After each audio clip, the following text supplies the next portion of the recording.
Bonjour, bienvenue dans ce tutoriel sur l'utilisation d'un formulaire Word. Ici, nous prenons comme exemple un document C61FS. Et donc ici, je travaille dans la version 2013 de Microsoft Word. Si vous avez une version différente, il faut peut-être alors faire une petite recherche sur Google pour voir un peu ce qui s'adapte à votre version, mais grosso modo, c'est à peu près la même chose. La première chose à vérifier, c'est que dans vos menus, donc dans les onglets, les rubans, comme ça s'appelle maintenant, vous avez bien l'onglet développeur qui est présent. Si ce n'est pas le cas, il faut aller le sélectionner. Pour aller le sélectionner, on va ici sur le menu Fichier et on va dans les options. Voilà. Dans les options, on choisit Personnaliser le ruban.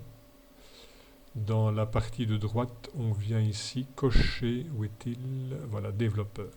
Ici, je le décoche, bien le cocher.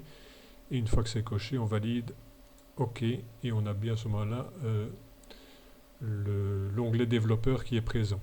À quoi va-t-il servir cet onglet développeur? Je clique dessus. Ici, le C61 qui vous a été transmis n'est pas...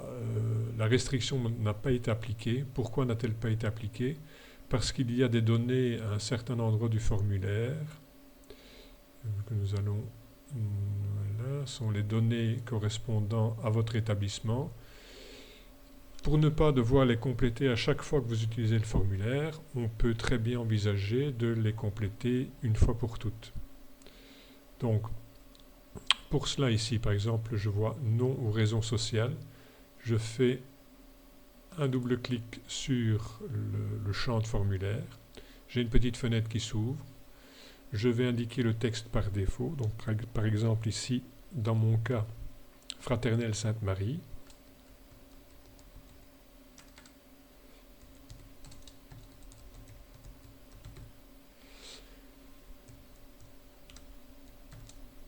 Voilà, donc ça permettra que ce texte-là soit déjà présent dans le champ. Donc si je valide, voilà ce que j'obtiens. Maintenant, ça ne sert à rien non plus puisque cette donnée-là est fixe et déterminée et valable chaque fois. Ça ne sert à rien que lorsque je navigue dans mon formulaire avec la touche tabulation, que je passe par ce champ-là. Pour ne pas devoir passer par ce champ-là, je reclique dessus et je vais ici décocher remplissage activé. Voilà, je fais OK. Et puis je fais la même chose pour les autres champs de cette zone correspondant à l'employeur. Donc j'indique le texte par défaut.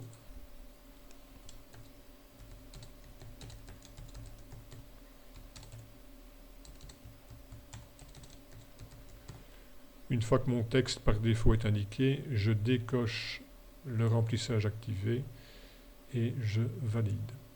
Voilà. Maintenant, si je laisse les choses comme elles sont, ça me permet d'aller faire des modifications dans le document, ce qui, bon, c'est pas gênant en soi, mais si on veut utiliser le formulaire facilement, il est bien sûr plus agréable et plus convivial de simplement naviguer de champ en champ. Alors, pour cela, il faut restreindre la modification dans le document. Alors là, c'est tout simple aussi. Je viens toujours dans cet onglet développeur. Je viens cliquer sur restreindre la modification. J'ai un panneau qui s'ouvre ici à droite. Je viens cocher ici autoriser uniquement ce type de modification et je viens sélectionner remplissage de formulaire.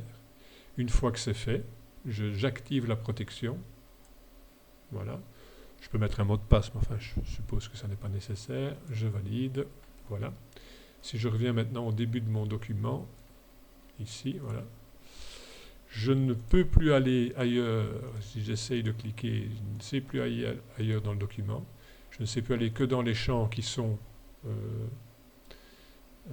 prévus pour le formulaire. Et en appuyant sur la touche tabulation, je me promène de champ en champ et je les complète au fur et à mesure des besoins. Voilà, c'est très simple. Si maintenant on décide de faire une petite correction, une modification ailleurs dans le document, il suffit de désactiver la protection et on peut de nouveau modifier tout ce que l'on veut. suffit par après de la réactiver. Voilà, c'est aussi simple que ça. Voilà, bon amusement avec ces formulaires.